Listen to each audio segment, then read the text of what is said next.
Bismillahirrahmanirrahim. Assalamualaikum warahmatullahi wabarakatuh. Alhamdulillahirabbil alamin wa bihi nasta'in ala umuri dunya waddin wa ala alihi washabihi ajma'in. Iya, saya ingatkan lagi adik-adik untuk materi kuliah asinkronus ini, adik-adik mesti wajib membuat resume tentang materi yang saya sampaikan ini. Saya akan memberikan waktu 15 menit setelah video ini berakhir. Jadi adik-adik sambil mendengarkan sambil mencatat, ya. Kemudian kirimkan, nanti ada di deskripsi kemana dikirimkan, ke email saya. Siapa yang tidak mengirimkan atau terlambat, maka dianggap tidak hadir dalam pertemuan yang ini ke-10. Yang kemarin itu video ke-9. Ya, materi kita masih seputar tentang pengenalan treasury bisnis. Yang ini adalah materi lanjutan. Oke? Ya.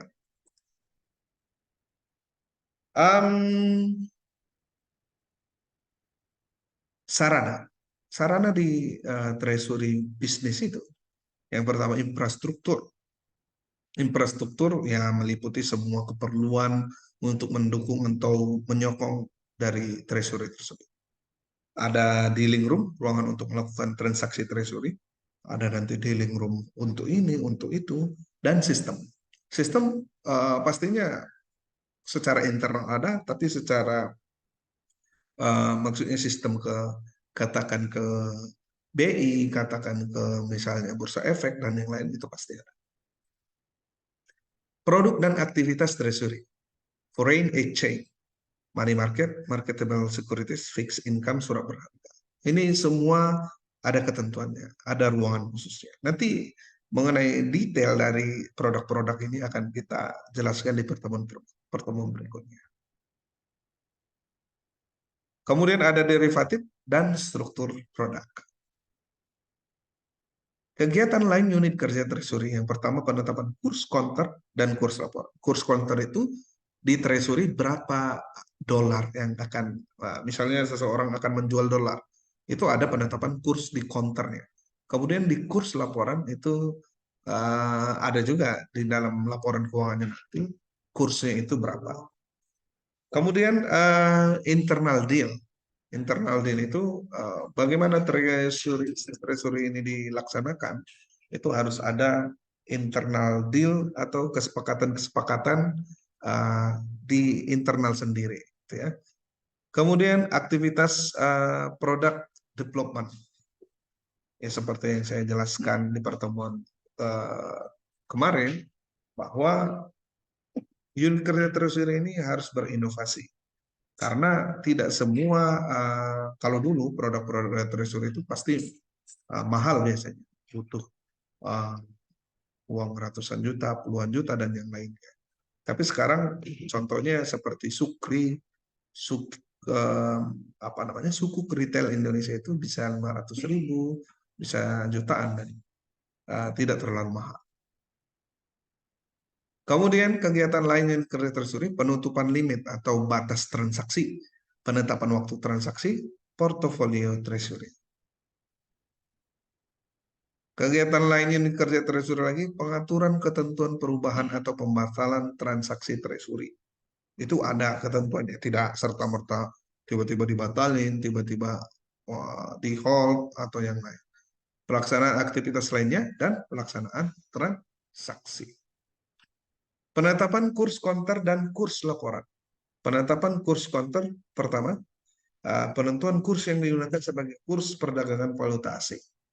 Penetapan kurs laporan, kurs yang ditentukan berdasarkan kurs penutupan Bank Indonesia pada pukul 4 sore. Ya. Ini penetapan kurs counter dan kurs laporan. Kemudian penetapan kurs counter lagi, update kurs Sabtu, Minggu, dan hari libur. Penentuan kurs valuta asing yang dilakukan pada hari-hari tersebut menggunakan remote access. Melakukan transaksi foreign exchange, FX ya, banknote, dilakukan penetapan nilai tukar transaksi FX, banknote di cabang. Kemudian internal deal, ini yang kedua. Transaksi internal dilakukan dalam rangka arbitrage atau perpindahan exposure antar unit atau departemen. Exposure internal deal menjadi tanggung jawab unit kerja yang melakukan internal deal. Nah, ini dia ada transaksi internal ya. Nah, beli, jual, hold, dan yang lain. Pricing transaksi mengacu pada harga pasar yang ada. Pricing itu membuat harga dari sebuah transaksi. Kemudian treasury dealer bersangkutan wajib memastikan bahwa semua dokumen transaksi telah diadministrasikan dengan baik. Ini tugas dari internal dealing. Aktivitas product development. Produk generik yang pertama ya. Produk yang lazim ditransaksikan di industri perbankan di Indonesia tidak perlu izin BI dan OJK. Produk non-generik, produk yang tidak lazim ditransaksikan di industri perbankan di Indonesia dan memiliki profil risiko yang lebih tinggi. Ya, jadi cuma itu bedanya, izin dan tidak izin. Produk non-generik, studi kelayakan, identifikasi kebutuhan bank, kebutuhan nasabah dan peluang pasar. Tentunya tidak sembarang juga ya. Pengembangan fitur, melakukan analisis kebutuhan bank atau nasabah dengan didukung kemampuan sistem dan sesuai aturan internal dan eksternal. Ketiga, metode penilaian terhadap risiko pasar mengacu pada ketentuan regulator. Regulator itu ingat, kalau dalam treasury atau perbankan itu cuma ada dua, BI dan OJK. Kemudian metode pencatatan pembukuan dilakukan melalui sistem informasi akuntansi dengan mengacu pada PSAK dan PAPI. Metode uji coba untuk mengatur respon pasar dan prospektif customer terhadap rencana pengembangan suatu produk. Jadi produk non-generik itu diuji ombak dulu, atau uji coba dulu, uji pasar ya. Permohonan pernyataan efektif diwajibkan mendapatkan persetujuan dari Bank Indonesia berupa pernyataan efektif sebelum produk dipasarkan. Penetapan waktu transaksi, naik trading, namanya aja naik ya. Kegiatan perdagangan produk treasury yang dilakukan dari pukul 3 sore sampai jam 12 malam. Transaksi di luar jam kerja normal, transaksi treasury dapat dimulai lebih awal atau di jam kerja normal dengan memperhatikan waktu settlement. Kemudian portofolio treasury, portofolio trading book, dan kedua portofolio banking book. Portofolio trading book tujuan diperdagangkan dan dapat dipindahtangankan dengan bebas atau dapat dilindungi nilai secara keseluruhan. Posisi yang dimiliki tujuan memperoleh keuntungan jangka pendek. Posisi yang dimiliki untuk tujuan mempertahankan keuntungan arbitrase. Tujuan lindung nilai atau posisi lain dalam trading book atau hedging. Portofolio banking book. Pengelompokan instrumen keuangan ke dalam trading book atau banking book harus dilakukan secara konsisten dan sesuai dengan kriteria penggolongan. Untuk menjaga konsistensi upaya antisipasi dan menghindari timbulnya konflik, kepentingan pengelompokan instrumen keuangan harus ditetapkan sebelum transaksi dilaksanakan. Nanti bisa di searching ya, bedanya portfolio banking book dan trading book, atau banking book dengan trading book apa bedanya ya. Pengaturan ketentuan perubahan dan pembatalan transaksi treasury. Setiap perubahan atau pembatalan kontrak transaksi harus disertai catatan alasan dan dokumen pendukung. Perubahan atau pembatalan kontrak transaksi harus mendapatkan persetujuan dan pemegang kewenangan satu tingkat di atas pejabat pemutus kontrak transaksi. Dalam melakukan perubahan atau pembatalan kontrak transaksi harus dilengkapi dengan konfirmasi perubahan atau pembatalan yang disetujui oleh kedua belah pihak. Setelah perubahan atau pembatalan kontrak transaksi dilakukan, maka harus segera ditindaklanjuti dengan perubahan administrasi transaksi dan dokumentasi. Ya, ribet ya di transaksi tersebut ini, karena ini sifatnya yang seperti saya jelaskan sebelumnya, ini adalah pasar di awang-awang ya. Kalau tidak lengkap administrasinya, maka akan terjadi nanti selisih paham, miskomunikasi, dan lain-lain.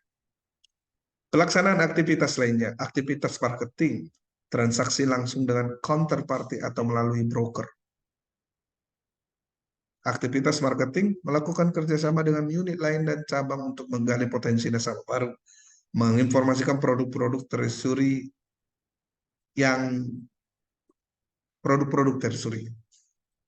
Ini salah ketik, ada baik ya. Melakukan kunjungan ke nasabah. Kemudian, aktivitas marketing yang lainnya mengumpulkan data atau informasi mengenai potensi transaksi treasury di wilayah.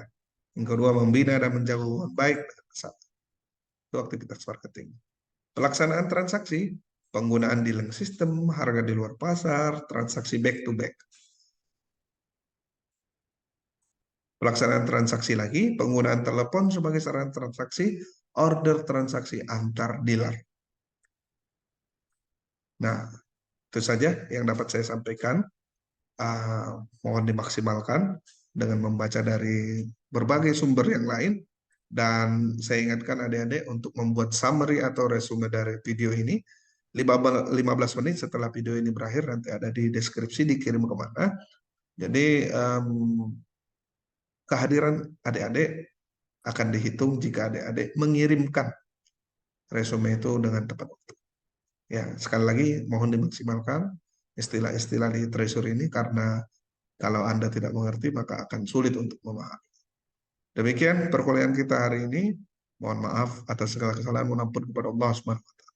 Wallahul muwaffiq ila aqwamit thoriq. Innallaha yuhibbul jamil. Fastabiqul khairat. Wabillahi taufiq wal hidayah. Wassalamualaikum warahmatullahi wabarakatuh.